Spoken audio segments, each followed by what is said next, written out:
Hello students, welcome back to Arvind academy class 10th YouTube channel. And जैसा कि आपने thumbnail पर देख ही लिया है, आज हम पढ़ने वाले हैं one short video for chapter number 2 acid basis and salt. And उससे पहले अगर आप इस चैनल पर नए हैं तो do subscribe this and press the bell icon to never miss an update, because हम रोज़ के रोज़ यहाँ पर वन शॉट वीडियोस अपलोड कर रहे हैं।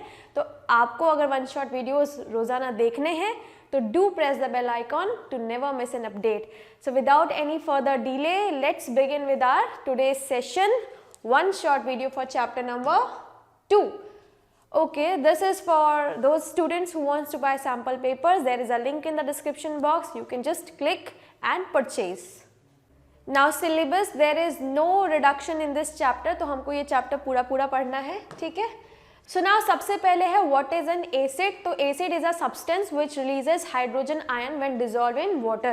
तो कोई भी एसिड जब पानी में डिजोल्व किया जाता है तो वो हाइड्रोजन आयन रिलीज करता है। यही सबसे खास बात होती है एसिड की, ठीक है। देन दूसरी खास बात है कि इसका जो टेस्ट होता है वो सार होता है, दैट मीन्स खट्टा होता है, ठीक है। जैसे कि आपने अपनी डेली लाइफ में भी बहुत सारे एसिड कहीं ना कहीं टेस्ट किए होंगे, ठीक है। सोया सॉस जो खाते हो आप, ठीक है, चाउमीन में पड़ता है ना, ठीक है, तो वो भी एसिड है एक टाइप का। देन कॉफी जो पीते हैं उसमें भी एसिड होता है। कोल्ड ड्रिंक पीने से गला जलने लगता है ना, क्यों? क्योंकि उसमें एसिड होता है, ठीक है। देन लेमन, ठीक, लेमन कितना खट्टा होता है, why? Because it contains citric acid. Oranges contain citric acid, ठीक है। Then sting of ant and honey bee, ठीक है। जैसे ही अगर आपको हनी बी ने काट क्या लिया, स्टिंग मारा, तो पूरी जगह वहाँ पे स्वेलिंग होने लगती है, इचीनेस होने लगती है, बहुत ज़्यादा वहाँ पर इरिटेशन होने लगती है। क्यों? Because they releases N acid at that place. जो उनका स्टिंग होता है उसमें एसिड होता है, ठीक है। तो हमने अपनी खुद के डेली लाइफ में कई सारे एसिड देखे ही होंगे, ठीक है, बस नोटिस नहीं होता है, ठीक। तो देखिए, N acid is a substance that produces hydrogen ion in water. It has pH less than 7। अभी इसको हम बाद में डिस्कस करेंगे कि what is a pH। pH is basically the concentration of hydrogen, ठीक है। एंड क्योंकि ये आपके हाइड्रोजन आयन रिलीज करते हैं, तो जितना ज़्यादा हाइड्रोजन आयन रिलीज करेंगे उतना ही ज़्यादा हाईली एसिडिक कहलाएंगे, ठीक है। जितना कम हाइड्रोजन आयन रिलीज करेंगे उतना ही लेस एसिडिक कहलाएंगे, ठीक। इट हैज़ सार टेस्ट, खट्टे होते हैं, अभी बताया मैंने, ठीक है। इमली खाई होगी आप सभी ने, वो भी, उसमें भी एसिड प्रेजेंट होता है, ठीक है। मैंगो खाया होगा आपने, उसमें भी एसिड प्रेजेंट होता है। जितनी भी चीज़ें जो आपको खट्टी लगती हैं उन सभी में एसिड प्रेजेंट होता है, ठीक है।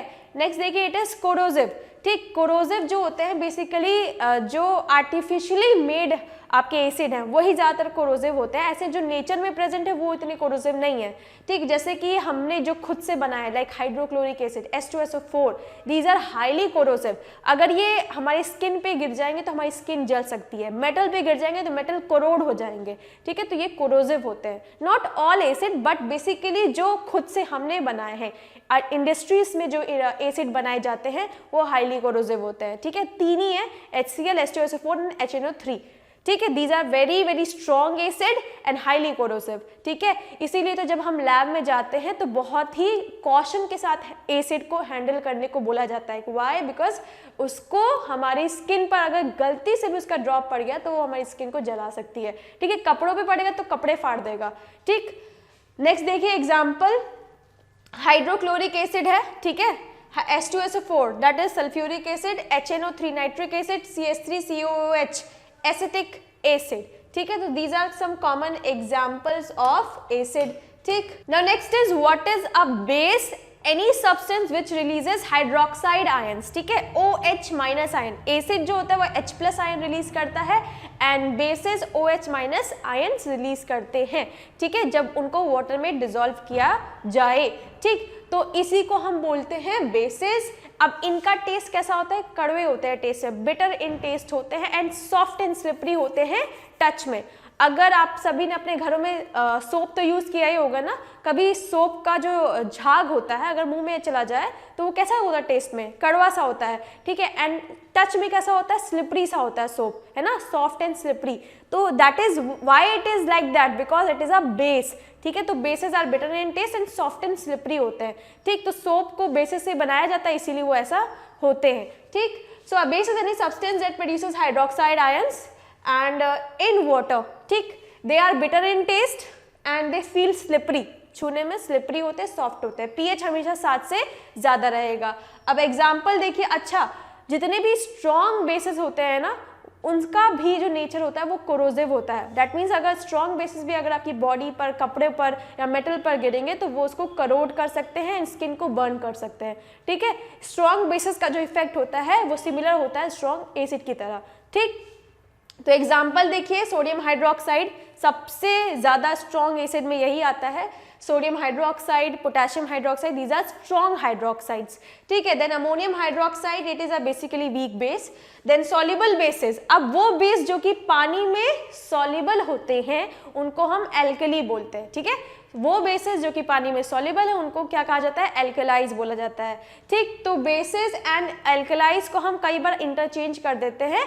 तो देखो सेम ही है, दोनों ही बेस है, एल्कली भी एक बेस है, बेस भी बेस ही होते हैं, but the difference is bases में इनसॉल्युबल बेसिस भी आते हैं, सॉल्युबल बेसिस भी आते हैं, एंड एल्कलाई मतलब ओनली वो बेसिस जो कि पानी में सॉल्युबल है, जैसे कि sodium hydroxide, potassium hydroxide, ammonium hydroxide, calcium hydroxide, these are soluble bases. ठीक है, नाउ नेक्स्ट आते हैं, what is a salt. A salt is form by the reaction of an acid with a base. ठीक है, जब एक acid एक base के साथ रिएक्ट करता है तो सॉल्ट बनाता है। ठीक है, जब स्ट्रॉन्ग एसिड स्ट्रॉन्ग बेस के साथ रिएक्ट करे, जैसे कि स्ट्रॉन्ग एसिड HCl रिएक्ट करे स्ट्रॉन्ग बेस NaOH के साथ, तो बनेगा एक neutral salt, that is NaCl। इसको हम अपनी डेली लाइफ में भी यूज़ करते हैं, घरों में जो नमक आपकी मम्मी सब्जियों में डालती हैं वो आपका NaCl ही है, सोडियम क्लोराइड। ठीक है, एंड उसके बाद अगर वीक बेस है एंड स्ट्रॉन्ग एसिड है तो एसिडिक बनेगा, स्ट्रॉन्ग बेस है वीक एसिड है तो बेसिक सॉल्ट बनेगा। ठीक है, वो सब तो न्यूट्रलाइजेशन रिएक्शन में देखा जाएगा, but in general neutral salt कैसी बनाई जाती है, स्ट्रॉन्ग एसिड को रिएक्ट करवाते हैं स्ट्रॉन्ग बेस के साथ, तब न्यूट्रल सॉल्ट बनती है। तो देखिए, salt is a compound formed from N acid by the replacement of the hydrogen in the acid by a metal. कैसे होता है देखो, ये HCl है।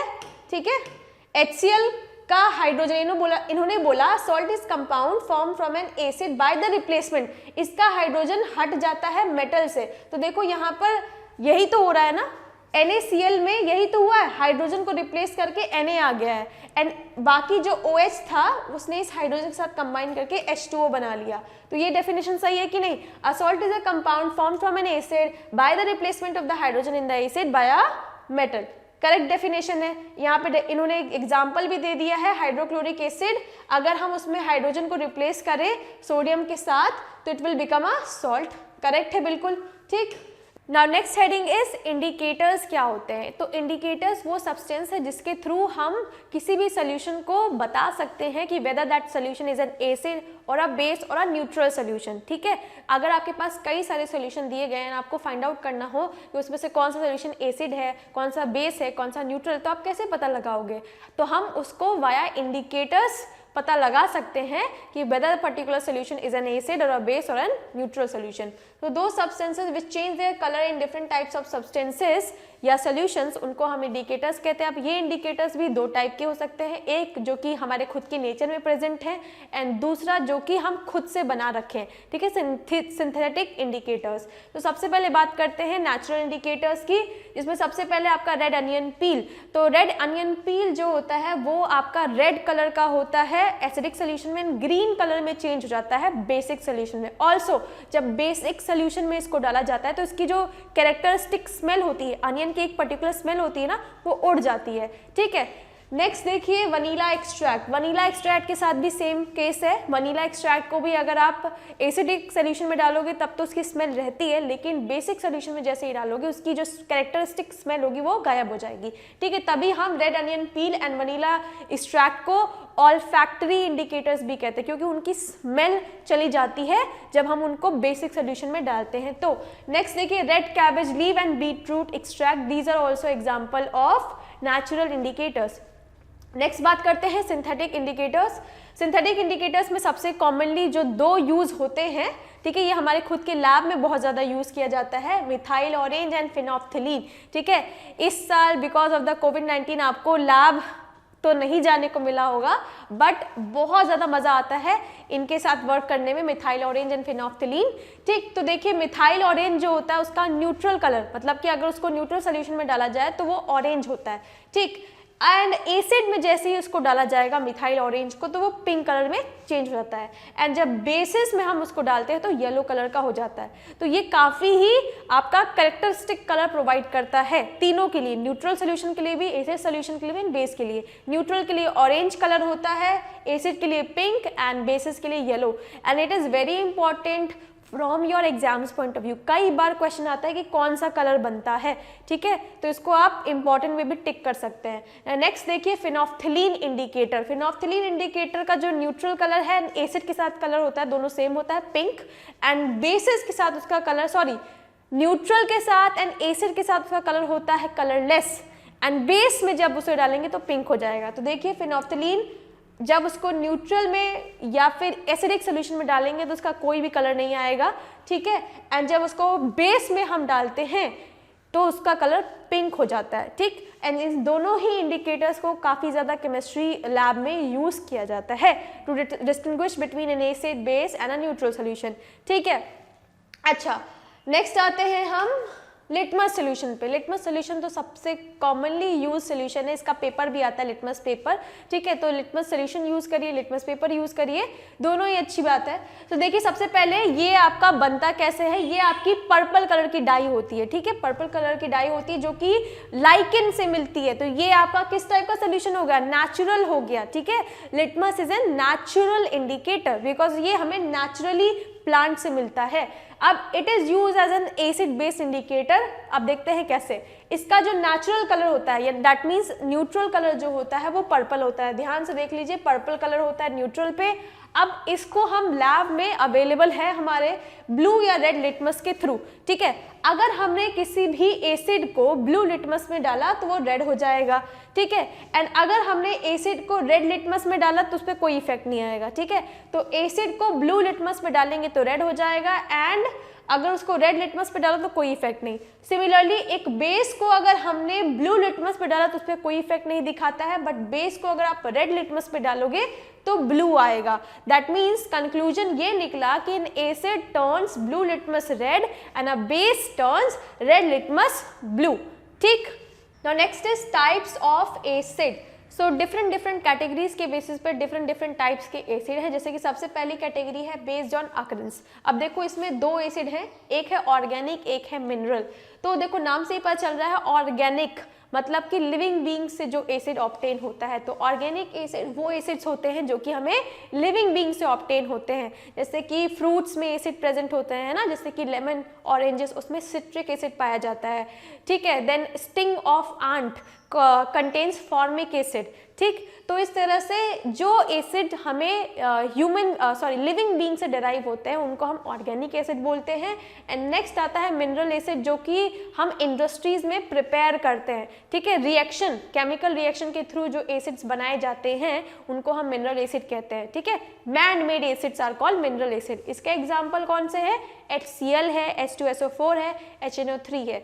अब ऑब्वियसली बात है इन दोनों में सबसे ज़्यादा क्रोजिव कौन सा होगा या खतरनाक कौन सा है या डेंजरस कौन सा है, तो ऑब्वियसली मिनरल एसिड, ठीक है। ऑर्गेनिक एसिड क्योंकि वो लिविंग बींग से मिला तो कभी भी दूसरे लिविंग बींग के लिए हार्मफुल नहीं हो सकता है, ठीक है। आंट की जो स्टिंग है वो थोड़ी समय तक आपको इचीनेस उसमें होगा, इरिटेशन होगी, लेकिन ऐसा तो होगा नहीं कि बहुत ज़्यादा इन्फ्लेमेशन हो जाए, नहीं ना, थोड़ी समय के लिए रहता है, ठीक। तो सबसे ज़्यादा हार्मफुल जो होते हैं वो मिनरल एसिड होते हैं। HCl की अगर एक ड्रॉप भी आपके स्किन पर गिरेगी तो आपकी स्किन जल जाएगी, ठीक है। तो सबसे ज़्यादा हार्मफुल भी मिनरल एसिड्स होते हैं। एंड सबसे ज़्यादा यूज़ भी मिनरल एसिड का ही होता है डिफरेंट चीज़ें बनाने के लिए, सॉल्ट्स बनाने के लिए, वॉशिंग सोडा बनाने के लिए, प्लास्टर ऑफ पेरिस बनाने के लिए, ठीक है। काफ़ी यूजफुल भी मिनरल एसिड ही होते हैं। नेक्स्ट आते हैं based on tendency to dissociate into ions. दो टाइप के एसिड होते हैं, स्ट्रॉन्ग एंड वीक। जो 100% पानी में हाइड्रोजन आयंस रिलीज कर देता है उसको हम स्ट्रॉन्ग एसिड बोलते हैं, एंड जो 100% डिसोसिएशन नहीं कर पाएगा उसको वीक एसिड बोला जाएगा। नेक्स्ट देखिए बेस्ड ऑन कंसंट्रेशन, ठीक है। Concentrated acid and dilute acid. Concentrated acid जिसमें जो वाटर होता है उसका अमाउंट बहुत ही कम होता है, एंड डाइल्यूट एसिड वो है जिसमें ज़्यादा पानी होता है, बहुत ही कम माइन्यूट अमाउंट में एसिड होता है, ठीक, that is called dilute acid, जो कि बेसिकली आपके कोल्ड ड्रिंक में होता है। कोल्ड ड्रिंक में एसिड का अमाउंट जो होता है वो बहुत ही कम होता है, लेकिन इतना है कि आपको फील होगा कि आप हाँ एसिड पी रहे हो, ठीक है। देन सोडा आप पीते होगे, उसमें भी एसिड डाला जाता है, तो वो किस टाइप का एसिड होता है? डाइल्यूटेड एसिड होता है। कंसनट्रेटेड एसिड आपको कोई नहीं पिला सकता है, ठीक है। Now next is chemical properties of acid। सबसे पहले है reaction with metals। When an acid reacts with metal, it forms salt and hydrogen gas इसमें रिलीज होती है, ठीक है। वेरी वेरी इंपॉर्टेंट कि आप ध्यान दीजिए कि कौन सी गैस रिलीज हो रही है। मेटल के साथ रिएक्शन पर आपका हाइड्रोजन गैस रिलीज होती है, मेटल कार्बोनेट या बाइकार्बोनेट के साथ एसिड रिएक्ट करेगा तो CO2 गैस रिलीज होती है, ठीक है। इनके टेस्ट आपकी बुक में एक्टिविटी दे रखी है, ठीक है, तो उसको ध्यान से पढ़ लीजिएगा। टेस्ट भी पूछा जाता है कि हाइड्रोजन गैस जो रिलीज हो रही है उसके लिए कौन सा टेस्ट करेंगे, तो एक्टिविटी आप देखकर उसको लिख लीजिएगा, ठीक। देन CO2 के लिए कौन सा टेस्ट होता है वो भी आपको उसमें मिलेगा, तो आपको उसको अच्छे से याद करना है, प्रिपेयर करना है। नेक्स्ट देखिए यहाँ पे लिखा है curd and other food substances containing organic acid, ठीक है, should not be kept in metal vessel. जैसे कि हम सभी को पता है दूध में आपका क्या होता है? एसिड प्रेजेंट है। कर्ड में एसिड प्रेजेंट होता है, कौन सा? Lactic acid. तो ऐसे कोई भी सब्सटेंस जिसमें आपका एसिड प्रेजेंट होते हैं उसको मेटल के वेजल्स में नहीं रखना चाहिए। वाई? इस रिएक्शन की वजह से, क्योंकि मेटल जब एसिड के साथ रिएक्ट करेगा तो सॉल्ट बनेगा एंड हाइड्रोजन गैस बनेगी, एंड ये सॉल्ट हमारे लिए टॉक्सिक भी हो सकती है, ठीक है। तो देखिए because the metal can react with acid to form poisonous metal compound, poisonous metal compound जो कि हमारे लिए टॉक्सिक हो सकता है एंड हमें मे बी फूड पॉइजनिंग हो जाए उससे, ठीक है। तो इट इज़ वेरी एसेंशियल कि आप हमेशा एसिडिक सब्सटेंसेस को लकड़ी के बर्तनों में रखो, ठीक है, या फिर प्लास्टिक के बर्तनों में, but not in the metal vessels. Now next is acid react with bicarbonate and carbonate to produce carbon dioxide gases. So whenever an acid reacts with metal carbonate or bicarbonate, it will release carbon dioxide gas and salt and water. ठीक है, अब how to detect this carbon dioxide gas? तो इसके लिए reaction होती है इस particular solution में, ठीक है। जब आपने मेटल कार्बोनेट को रिएक्ट करवाया एसिड के साथ तो ये चीज़ बनेगी। इसी सोल्यूशन में आप मिक्स कर दो कैल्शियम हाइड्रोक्साइड को, ठीक। अब ये कैल्शियम हाइड्रोक्साइड इस कार्बन डाइऑक्साइड के साथ रिएक्ट करता है एंड एफरवेसेंस प्रोड्यूस होती है, व्हाइट कलर की एफरवेसेंस बननी स्टार्ट हो जाती है, ठीक है। एंड ऐसा क्यों होता है? Because of the formation of calcium carbonate, ठीक। तो ये आपका टेस्ट होता है to detect that particular gas जो इसमें प्रोड्यूस हो रही है वो कार्बन डाइऑक्साइड है। तो क्या करना है उसके लिए? कैल्शियम हाइड्रोक्साइड को ऐड अप करना है। ये कैल्शियम हाइड्रोक्साइड जैसे ही इसमें ऐड होगा व्हाइट कलर की एफरवेसेंस दैट इज झाग बनना स्टार्ट हो जाएगा because of the formation of calcium carbonate, ठीक। सो ये आपकी ओवरऑल रिएक्शन हो गई। नेक्स्ट देखिए, acid reacts with bases to form salt and water. ये तो हम सभी जानते हैं कि जब कोई एसिड रिएक्ट करेगा सॉल्ट के साथ तो क्या बेस के साथ तो क्या बनेगा? सॉल्ट एंड वाटर, ठीक है। एंड यहाँ पे देखो नीचे लिखा है जब स्ट्रॉन्ग एसिड रिएक्ट करता है स्ट्रॉन्ग बेस के साथ तो जो रिएक्शन होती है उसको हम न्यूट्रलाइजेशन रिएक्शन बोलते हैं। Why neutralization reaction? बिकॉज जो पर्टिकुलर सॉल्ट बनेगी वो न्यूट्रल होती है, ठीक। नेक्स्ट देखिए टाइप्स ऑफ बेसेस। बेसेस भी आपके दो टाइप के होते हैं, एक स्ट्रॉन्ग बेस, एक वीक बेस। वो बेस जो कि 100% हाइड्रोक्साइड आयंस वाटर में रिलीज करे उसको स्ट्रॉन्ग बेस बोलेंगे, एंड जो 100% हाइड्रोक्साइड आयंस नहीं रिलीज कर पाता है उसको हम वीक बेस बोलते हैं। तो देखिए आप base which is completely ionizes in water and this produces a large amount of hydroxide ions, इसको हम स्ट्रॉन्ग बेस कहेंगे। जो जितना ज़्यादा हाइड्रोक्साइड आयन वाटर में रिलीज करेगा वो उतना ही ज़्यादा स्ट्रॉन्ग बेस होगा। जो जितना कम हाइड्रोक्साइड आयन रिलीज करेगा वो उतना ही वीक बेस कहलाएगा, ठीक है। स्ट्रॉन्ग बेस का एग्जांपल क्या है? Sodium hydroxide, potassium hydroxide. Weak base का क्या एग्जांपल हो जाएगा? Ammonium hydroxide is a weak base, ठीक है। Pyridine is a weak base. So देखिए अब base which is partially ionise, तो मतलब उसमें 100% डिसोसिएशन नहीं होता है, आधा ही होता है। Partially ionise in water and thus produces a small amount of hydroxide ion is called as weak base. Now next is uses of bases. तो इसके uses ज़्यादा इंपॉर्टेंट है प्रॉपर्टीज से, तो let's discuss what are their uses. सबसे पहले sodium hydroxide का use, सबसे ज़्यादा अगर कोई बेस का यूज़ होता है इंडस्ट्रीज़ में तो वो आपका सोडियम हाइड्रोक्साइड है। एंड एक और चीज़ कई बार एमसीक्यू में पूछा जाता है कि सोडियम हाइड्रोक्साइड को कैसे प्रिपेयर किया जाता है, तो ये ब्राइन सोल्यूशन के थ्रू प्रिपेयर किया जाता है जहाँ पे इलेक्ट्रोलिसिस कराया जाता है इसका, ठीक है। तो ये भी आप अच्छे से याद कर लीजिएगा, ठीक। तो देखिए सोडियम हाइड्रोक्साइड जो है ये आपका यूज होता है सोप बनाने के लिए, तभी तो मैंने कहा था कि सोप जो होते हैं वो आपके बिटर होते हैं, सॉफ्ट एंड स्लिपरी होते हैं। वाई? बिकॉज वो खुद बेस से बने हुए होते हैं। कौन सा बेस उसमें इंक्लूड है? सोडियम हाइड्रोक्साइड, ठीक। नेक्स्ट देखिए पेपर बनता है एंड सिंथेटिक फाइबर, रेयॉन। कई बार ये एमसीक्यू में आया है कि रेयॉन को बनाने के लिए कौन सा आपका बेस यूज होता है, तो इट इज सोडियम हाइड्रोक्साइड, ठीक है। नेक्स्ट देखिए calcium hydroxide is use in the manufacture of bleaching powder. अभी आप पढ़ोगे कि ब्लीचिंग पाउडर को बनाने के लिए भी आपका कैल्शियम हाइड्रोक्साइड यूज होता है। Next magnesium hydroxide, magnesium hydroxide को बोला जाता है मिल्क ऑफ मैग्नीशिया, ठीक है। एंड ये आपकी एंटी एसिड टैबलेट्स होती है। जब आप जहाँ पर मेडिकल स्टोर पर जाते हैं, ठीक है, तो जब आप उनसे मांगते हैं कि एक्सेस एसिडिटी हो रही है, कोई टैबलेट्स दे दीजिए उसके लिए, तो वो जो टैबलेट देते हैं वो बेसिकली यही होता है magnesium hydroxide, that is milk of magnesia, ठीक है। इसी ये टैबलेट्स दी जाती हैं क्योंकि ये काफ़ी इफेक्टिव होता है। देखो एसिड है, उसको अगर हम बेस से रिएक्ट करवाएंगे तो किस में कन्वर्ट हो जाएगा? सॉल्ट एंड वाटर में, ठीक है। तो जो भी आपके बॉडी में या स्टमक में एक्सेस एसिड प्रोड्यूस हो रहा होगा वो क्या हो जाएगा? न्यूट्रलाइज हो जाएगा। सो देखिए magnesium hydroxide is use as an anti acid की तरह यूज किया जाता है to neutralize excess acid in the stomach and cure करता है इंडाइजेशन, ठीक है। तो जो टैबलेट्स आपकी मार्केट में अवेलेबल है उसमें यही होता है मैग्नीशियम हाइड्रोक्साइड।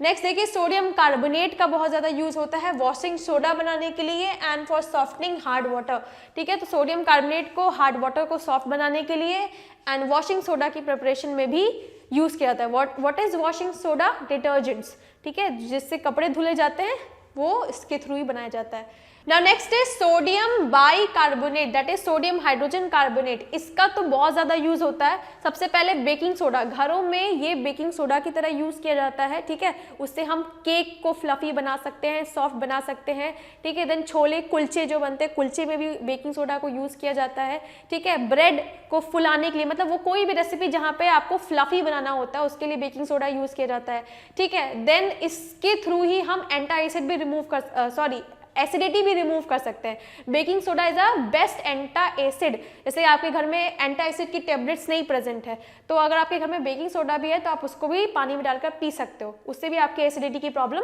खत्म हो जाएगी। देन थर्ड है फायर एक्सटिंग्विशर्स में भी बेकिंग सोडा को यूज किया जाता है, दैट इज सोडियम बाइकार्बोनेट को यूज किया जाता है। वाई? बिकॉज सोडियम बाइकार्बोनेट जब आपका रिएक्ट करता है एसिड के साथ तो क्या फॉर्म करता है? Carbon dioxide. And carbon dioxide जो होता है आपको पता ही होगा डज नॉट सपोर्ट कंबशन, तो कंबशन सपोर्ट नहीं करेगा तो ऑब्वियस सी बात है वहां पे आग जो लगी होगी वो बंद हो जाएगी, ठीक।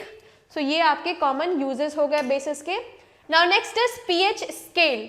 It is basically use for measuring hydrogen ion concentration, ठीक है। जितना ज़्यादा हाइड्रोजन आयन कंसंट्रेशन होगा उतना ही कम पीएच होता है, ठीक है। तभी जितने भी एसिड होते हैं उनका पीएच 7 से हमेशा कम होता है। एंड अगर किसी भी सोल्यूशन में हाइड्रोजन का कंसंट्रेशन एंड हाइड्रोक्साइड आयन का कंसंट्रेशन बराबर है, दैट इज जितने हाइड्रोजन आयन्स है उतने ही हाइड्रोक्साइड आयन्स है, तब वो सोल्यूशन कहलाता है न्यूट्रल, ठीक है। एंड अगर हाइड्रोजन का कंसंट्रेशन ज़्यादा है एंड OH माइनस आयन का कंसंट्रेशन कम है तब वो सोल्यूशन एसिडिक कहलाएगा। अगर OH माइनस आयन का कंसंट्रेशन कम है, ज़्यादा है एंड H प्लस का कम तो वो सोल्यूशन बेसिक कहलाता है, ठीक है। एंड पीएच स्केल उसी चीज़ को मेजर करती है, कितना ज़्यादा हाइड्रोजन कंसंट्रेशन है कितना कम है, ठीक। सो देखिए it is a scale for measuring hydrogen ion concentration, higher the concentration of H plus lower will be the pH and that is why all the acid solutions have pH less than 7 and 7 जिसका pH होता है वो कहलाता है neutral. जैसे कि water का pH होता है 7, why? because it is a neutral in taste, ठीक है। Basic solution also have H plus ion, ऐसा नहीं कि बेसिस में H प्लस आयन नहीं होते हैं बट OH माइनस आयन ज़्यादा होते हैं, ठीक है। तो देखिए basic solution also have H plus ion but still they are bases, why? Because they have OH minus ions more than H+, therefore pH of bases हमेशा 7 से ज़्यादा होता है, क्योंकि pH तो हमेशा हाइड्रोजन आयन की काउंटिंग करता है, ठीक है। तो हाइड्रोजन आयन इसमें कम होते हैं, ऐसा नहीं कि होते ही नहीं, होते हैं बट कम होते हैं, ठीक है। नेक्स्ट देखिए application of pH in everyday life. अब पीएच का हमारी डेली लाइफ में कितना इंपॉर्टेंस है वो देखते हैं। सबसे पहली बात, plant grows in specific pH. आपको पता ही होगा प्लांट जो है वो कभी भी एसिडिक सॉइल में ग्रो नहीं कर पाएंगे, ना ही एल्कलाइन सॉइल में ग्रो कर पाएंगे, ठीक है। They always require neutral soil, ठीक है, टू ग्रो। तो किसी भी प्लांट की बेस्ट ग्रोथ हमेशा न्यूट्रल सॉइल में होती है। They can never grow in the acidic soil nor in basic soil, ठीक है। नेक्स्ट देखो, pH of stomach is 2.0 due to secretion of HCl। हमारे खुद के स्टमक में एसिड सिक्रीट होता है to help in the digestion of protein, ठीक है।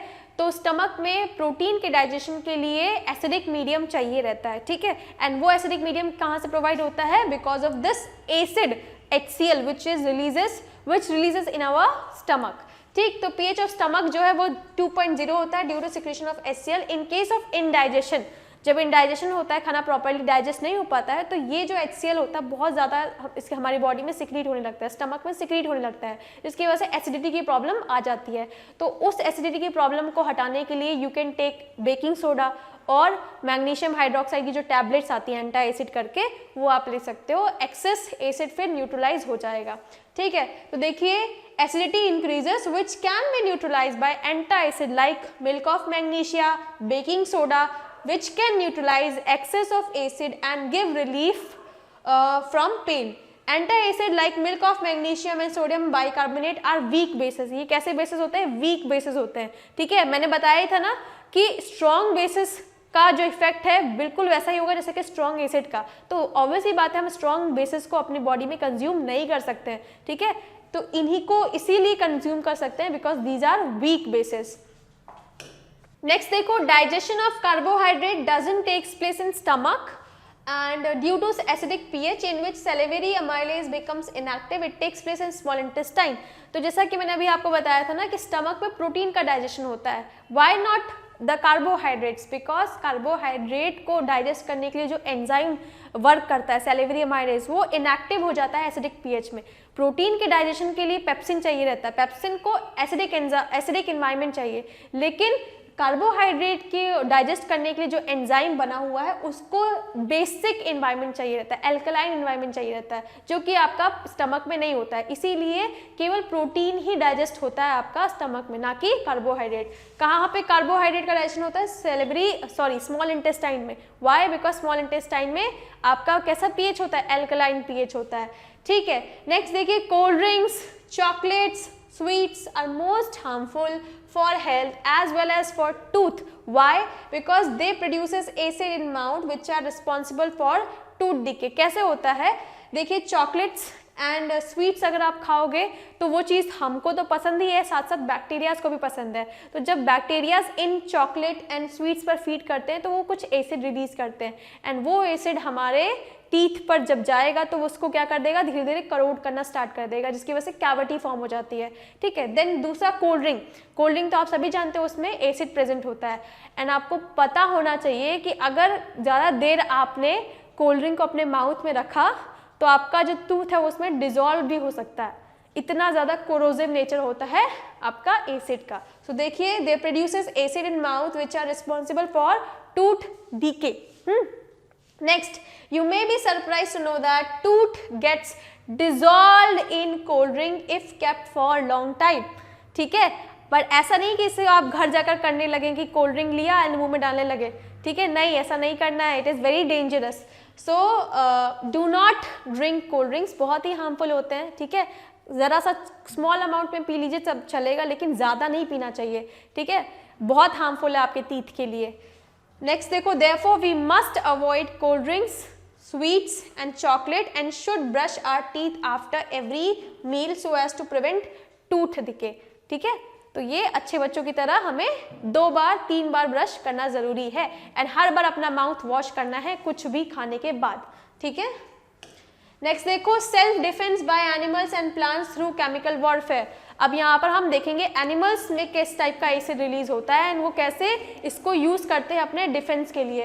तो देखो सबसे पहले है many animals and plants protect themselves from their enemies by injecting painful and irritating acids and bases into their skin. जैसे कि रेड आंट जो होती है, अगर आप उसको परेशान करोगे तो वो आपको क्या करेगी, स्टिंग कर देगी, एंड जैसे ही वो स्टिंग करती है तो उससे रिलीज होता है फॉर्मिक एसिड। ठीक है, अब उससे कैसे रिलीफ मिलेगा, आपको रिलीफ मिलेगा अगर आप उस जगह पर कोई बेस को रगड़ेंगे। ठीक है, जैसे कि बोला जाता है ना कि चूना लगा लो वहाँ पर जहाँ पर भी काटा है चींटी ने या फिर हनी बी ने। वाई? बिकॉज बेस होता है ना, वो चूना क्या है, एक बेस है, तो उसको लगाओगे तो वहाँ पे न्यूट्रलाइजेशन रिएक्शन स्टार्ट हो जाएगा। जब एसिड रिएक्ट करता है बेस के साथ तो बनता है सॉल्ट एंड वाटर। ठीक है, तो इसीलिए वहाँ पे आपको थोड़ा रिलीफ मिलेगा। तो देखिए, when a honey bee sting a person it injects an acidic liquid, ठीक है, इनटू द स्किन।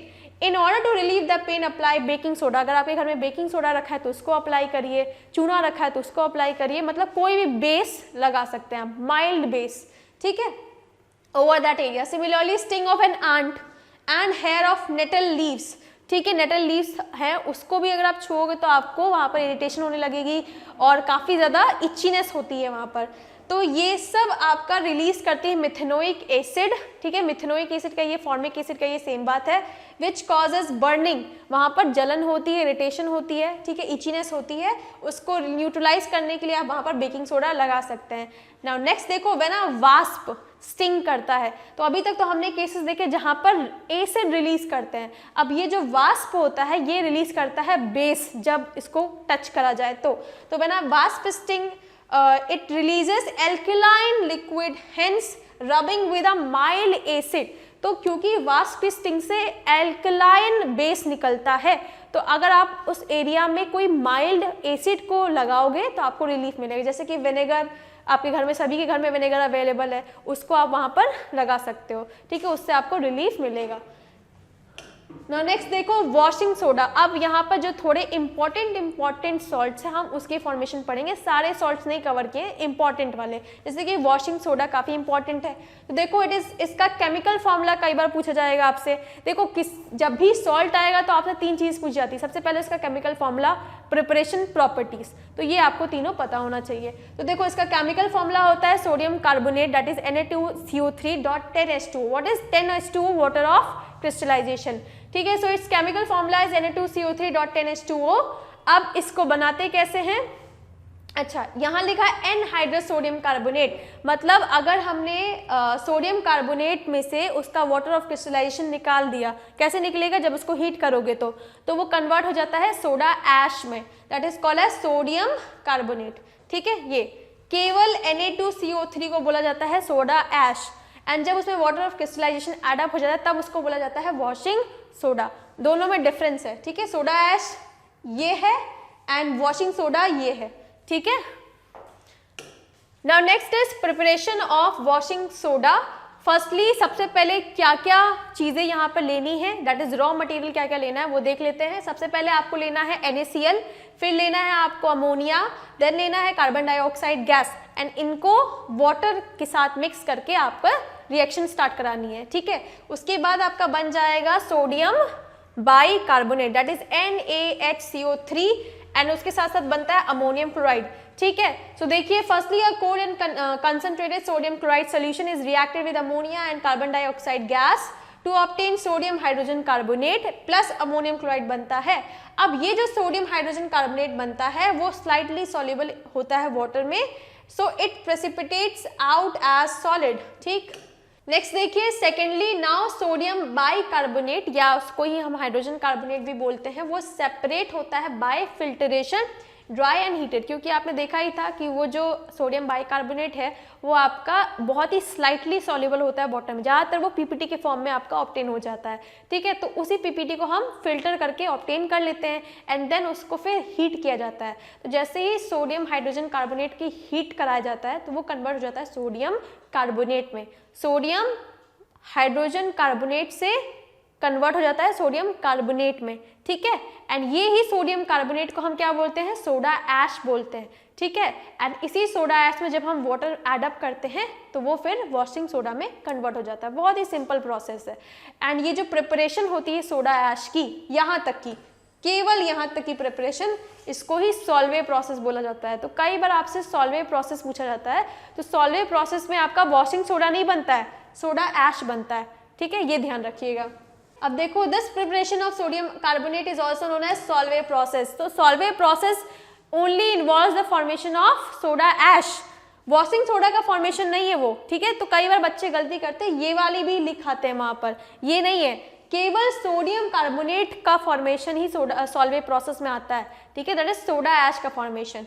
नेक्स्ट आओ, but before that calcium carbonate limestone was heated to release carbon dioxide. अब इसको, दैट इज सोडियम कार्बोनेट को water के साथ add up करते हैं एंड उसको फाइनली कन्वर्ट करेंगे वॉशिंग सोडा में। लेकिन हमने देखा ना पिछली रिएक्शन में इसके साथ साथ CO2 गैस भी प्रोड्यूस हुई थी, तो सबसे पहले इसको रिमूव किया जाता है CO2 गैस को, एंड देन फिर उसमें वाटर ऑफ क्रिस्टलाइजेशन ऐड किया जाता है। सो देखिए, anhydrous sodium carbonate or soda ash is dissolved in water and recrystallised to get washing soda crystals containing 10 molecules of water of crystallisation. तो जब CO2 को remove कर दिया जाता है, उसके बाद finally Na2CO3 that is sodium carbonate को वाटर के साथ मिक्स किया जाता है एंड उसमें 10 मॉलिक्यूल्स वाटर के लिए जाते हैं, ताकि इस टाइप का आपका फॉर्मूला बन पाए, Na2CO3.10H2O, जिसको हम क्या बोलते हैं, वॉशिंग सोडा बोलते हैं, ठीक है। नेक्स्ट देखो, प्रॉपर्टीज ऑफ वॉशिंग सोडा। सबसे पहले प्रॉपर्टी है washing soda has detergent properties. तो डिटर्जेंट, जितने भी डिटर्जेंट पाउडर आप देखते हो उन सभी में वॉशिंग सोडा होता है, ठीक। And because it can remove dirt and grease from the dirty clothes. How? Because it attacks dirt and grease to form water soluble products which are then wash away with water, ठीक है। तो जब ये dirt and grease के contact में आता है तो वो उसके साथ combine कर जाता है एंड वो जो combination होता है वो पानी में dissolve हो जाता है, तो कपड़ों से वो remove होकर पानी में चला जाएगा, तो इस तरह से कपड़े साफ हो जाते हैं, ठीक है। It is used in removing permanent hardness of water, and permanent hardness जो होती है water की उसको भी remove करने में ये helpful होता है, ठीक। नेक्स्ट आते हैं बेकिंग सोडा के फॉर्मेशन में। बेकिंग सोडा क्या होता है, sodium bicarbonate that is NaHCO3, ठीक है। तो देखिए, baking soda chemically is sodium bicarbonate या सोडियम हाइड्रोजन कार्बोनेट। देखो, सोडियम बाइकार्बोनेट बोलो या सोडियम हाइड्रोजन कार्बोनेट बोलो, दोनों बात सेम है, ठीक है। It is prepared by passing CO2 gas through aqueous solution of Na2CO3।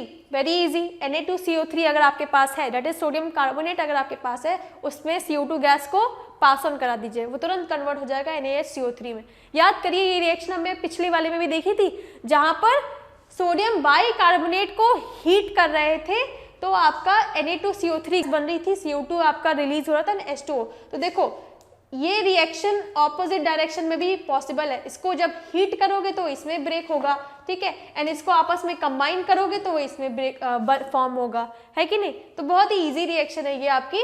सो देखिए, इट्स एक्वा सोल्यूशन जो होता है वो एल्कलाइन होता है नेचर में, पता ही हमें, बेस है ये, ड्यू टू हाइड्रोलिसिस। क्यों इसको बेस बोलते हैं, क्योंकि जब NaHCO3 को वाटर के साथ आप मिक्स करोगे तो ये आपका सोडियम हाइड्रोक्साइड बनाएगा। सोडियम हाइड्रोक्साइड क्या है, बेस है ना, तो ये भी क्या होगा, एक बेस ही तो होगा, ठीक है। तो this solution gives yellow colour with methyl orange but no colour with phenolphthalein, which will prove कि ये जो NaHCO3 है ये आपका बेसिक इन नेचर होता है। Next, on heating it loses carbon dioxide. देखो, आ गया ना, यही बोला था ना मैंने। देखो, NaHCO3 को आप हीट करोगे तो यही सेम चीज बन जाएंगे। तो देखो, NaHCO3 on heating produces sodium bicarbonate नहीं, sodium carbonate, carbon dioxide and water, ठीक है। एंड जब इनको आपस में मिक्स कर दोगे तो ये बनेगा। बहुत ही इजी रिएक्शन है ये। अब देखिए, when it comes in contact with sulphuric acid, जब सोडियम बाइकार्बोनेट को सल्फ्यूरिक एसिड के साथ रिएक्ट करवाते हैं तो बनता है आपका salt, sodium sulphate plus water plus carbon dioxide gas release होती है। एंड इसी रिएक्शन को यूज किया जाता है फायर एक्सटिंग्विशर में, ठीक है। तो फायर एक्सटिंग्विशर में बेकिंग सोडा रहता है, सल्फ्यूरिक एसिड रहता है, ठीक है। एंड जब प्लग हमने उसका ऑन करते हैं तो ये आपस में रिएक्ट करते हैं। रिएक्शन करने पर कार्बन डाइऑक्साइड गैस प्रोड्यूस होती है एंड ये कार्बन डाइऑक्साइड गैस, क्योंकि ये सपोर्ट नहीं करती है कंबशन को, तो आग को बुझा देगी, ठीक है। नेक्स्ट देखो, uses of baking soda that is sodium hydrogen carbonate. सबसे पहले एंटा एसिड की तरह आप इसको यूज़ कर सकते हो, इसको तो मैं ऐसे ही ओरली बता सकती हूँ। एंटा एसिड की तरह आप अपने घरों में यूज़ कर सकते हो अगर आपको एक्सेस एसिडिटी की प्रॉब्लम है। फायर एक्सटिंग्विशर में यूज़ किया जाता है। एंड दूसरा, इसको बेकरी में यूज़ करते हैं to make the bread cake fluffy and soft. ठीक, very easy. Now next is bleaching powder, that means calcium oxychloride। ठीक है, अब कैल्शियम ऑक्सीक्लोराइड का फॉर्मेशन देखिए, इसको क्लोराइड ऑफ लाइम भी बोला जाता है। ठीक है, very important, chloride of lime MCQ के लिए काफी बार पूछा गया है, तो आप इसका दूसरा नाम भी याद रखिए, क्लोराइड ऑफ लाइम भी बोला जाता है। देन ब्लीचिंग पाउडर भी बोलते हैं, इसका केमिकल नेम है कैल्शियम ऑक्सीक्लोराइड। देन दूसरी इंपॉर्टेंट चीज मैन्युफैक्चरिंग। ठीक है, सॉल्वे प्रोसेस से हम Na2CO3 दैट इज सोडा ऐश बनाते हैं। सिमिलरली ब्लीचिंग पाउडर के फॉर्मेशन को हेसन क्लेवर्स प्लांट में या बाशमन्स प्लांट्स के थ्रू बनाया जाता है। कई बार ये क्वेश्चन पूछा जाता है, तो इसीलिए अच्छे से याद रखिएगा। तो देखिए, it is manufactured by Hasenclever's plant और बाशमन्स प्लांट, वहाँ जहाँ पर हम स्लेग लाइम का रिएक्शन करवाते हैं क्लोरीन गैस के साथ। तो देखो, क्लोरीन गैस को जब कैल्शियम हाइड्रोक्साइड के साथ आप रिएक्ट करवाओगे तो it will lead to the formation of calcium oxychloride. यहाँ पे फॉर्मूला गलत लिखा हुआ है, CaOCl2 होगा। ठीक है, कैल्शियम ऑक्सीक्लोराइड। ठीक, सो कैसे, देखो रिएक्शन में कोई दम नहीं, रिएक्शन बहुत ही ईजी है, केवल स्लेग लाइम को आप रिएक्ट करवा दीजिए क्लोरीन गैस के साथ तो बन गया आपका कैल्शियम ऑक्सीक्लोराइड। लेकिन नाम बहुत इंपॉर्टेंट है, बाशमन्स प्लांट या हेसन क्लेवर्स प्लांट।